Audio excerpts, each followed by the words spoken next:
آپ دیکھ رہے ہیں کے نیوز ایچ ڈی میں ہوں حارث علی شاہ گیلانی. چلتے ہیں آج کی اہم خبروں کی طرف.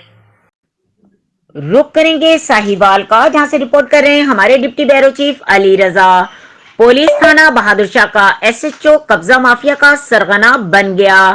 شہری کی ملکیت دکانوں پر قبضہ کروا کر شہری کو جھوٹے مقدمے میں پھنسانے کی دھمکیاں. سول جج راؤ محمد زبیر نے حکم امتناعی جاری کر رکھا ہے.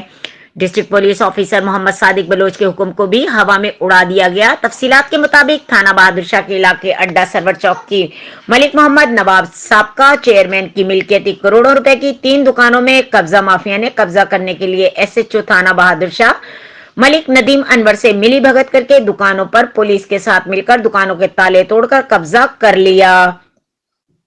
حالانکہ ملک محمد نواز نے اپنی ملکیتی دکانوں کا حکم امتناعی سول جج راؤ محمد زبیر کی عدالت سے کروایا ہے، جس کی آئندہ پیشی 12/17 ہے.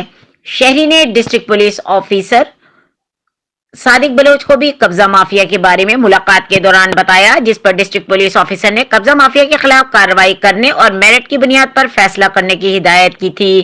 لیکن ایس ایچ او تھانہ بہادر شاہ ملک ندیم انور کھوکھر نے ڈی پی او کے حکم کو بھی ہوا میں اڑا دیا.